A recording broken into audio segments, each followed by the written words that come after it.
Okay, ladies and gentlemen, let's start talking about rational functions. Now, rational functions happen when you have some function divided by another function. In particular, we have polynomial divided by polynomial. Now, to graph these, you're not going to have one standard shape. What you're going to have is you're going to have a bunch of different things that define the shape of the graph. Now, the first thing you're going to do on all graphing of rational functions is find the zeros, then find the vertical asymptotes, then find the horizontal or slant asymptotes, and then verify that you don't have any holes before you can go ahead and graph it. Now, those are the 4 steps we're going to follow. We have some conditions here we're going to have to talk about, but those are the basics. Now, let's take a look and see if we can work through this process with this problem right here. If I were to factor this, the zeros are going to happen when the top is 0. If I have the top equals 0, that means that that's what it's going to be, because it'll be 0 over number, which is always equal to 0. So let's factor this up. X plus minus. Now I have 2. So how do I break up a 2 evenly that has no middle term? Square root of 2, square root of 2. You set it equal to 0 and solve. Now, additionally, on the bottom, I can also break this up.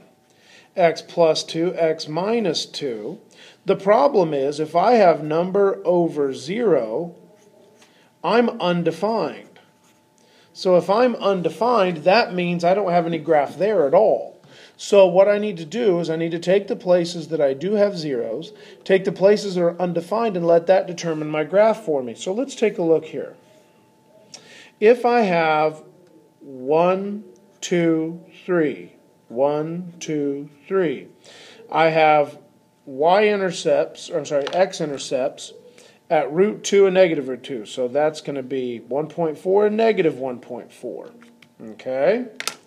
So that is root 2, negative root 2. But it's undefined at x plus 2, x minus 2. Which means if it's undefined there, it means I have an asymptote here at 2 and at negative 2. So those things are going to be what's defining my graph all the way along. Now, what I could do at this point is I could plug some numbers in. Let's plug in 0. If I say 0 squared minus 2, and I say 0 minus 4, I end up with negative 2 over negative 4, which is positive 2. I'm sorry, positive 1/2. So I also have now this point. Okay, well, if I have that point, that probably means this graph is going to look like this. Now, if we have something out here, let's plug in 3. And I come up with 3 squared minus 2 over 3 squared minus 4.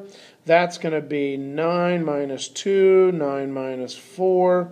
I'm going to come up with 7 over 5. That's a positive number, so that's right here. If I have negative 3, well, that's also going to be 7/5, because if I put negative in here, the negatives go away.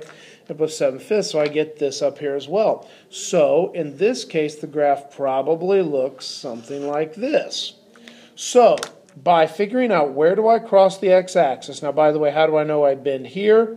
Because if it doesn't have a 0, if it doesn't cross the x-axis, that must mean that we have some sort of asymptote there. Now, by the way, I've already broken one of my own rules, because I found my zeros, got them.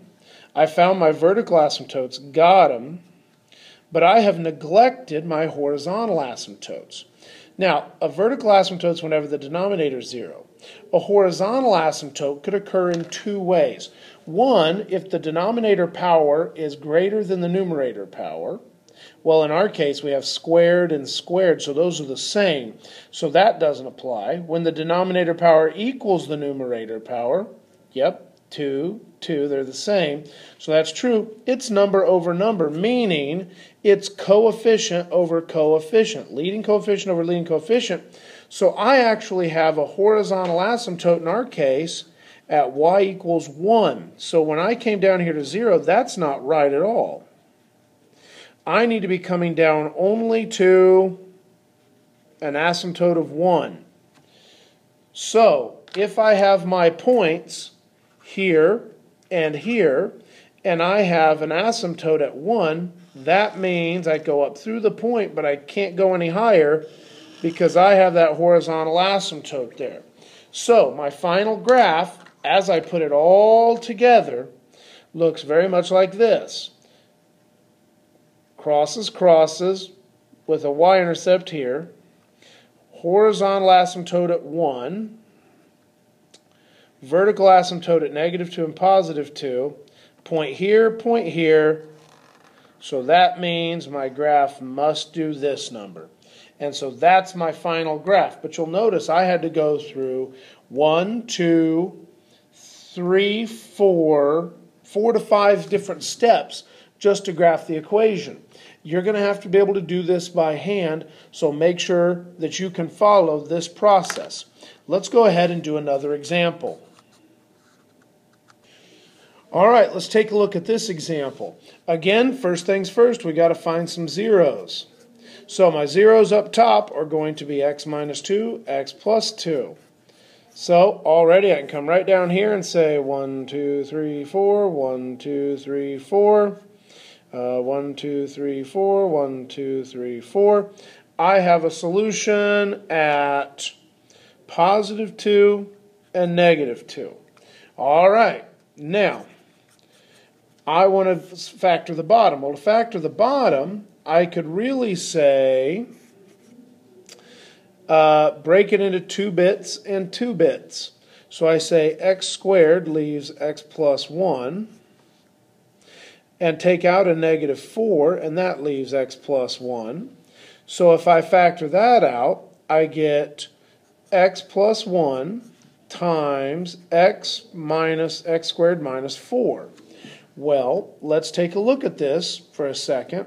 I could have some vertical asymptotes at x equals -1, x equals 2, and x equals -2, because this could be broken up into x minus 2, x plus 2.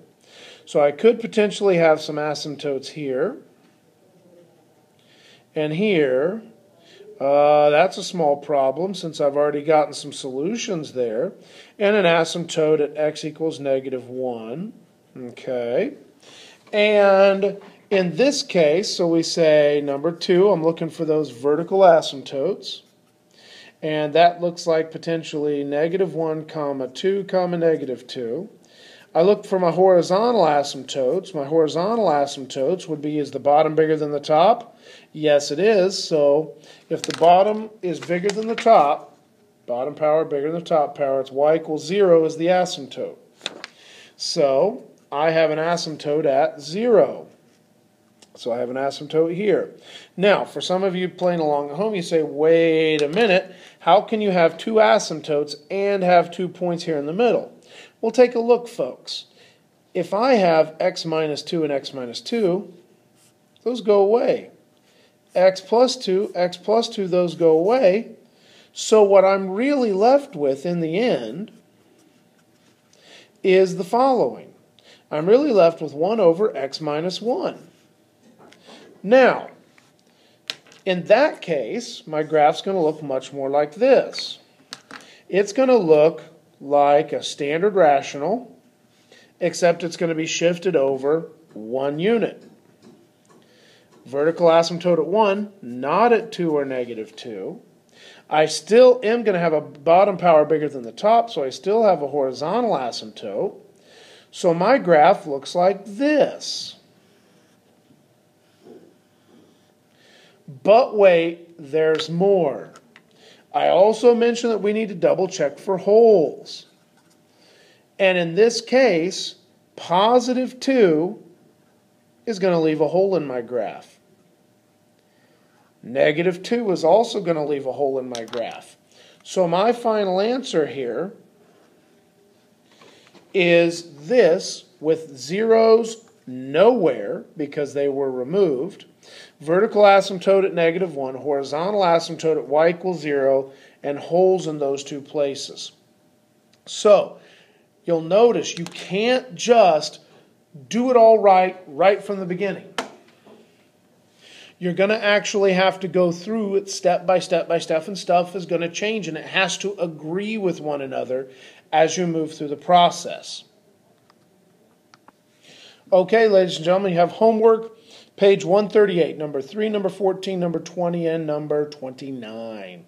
Make sure you write the problem, show your work. I want to see you going through every one of these steps. So somewhere on your paper, the steps need to be done and the questions need to be answered for each of these pieces as is appropriate. So show your work, give an answer. Do not just give me a sketch from a calculator. You do not receive credit.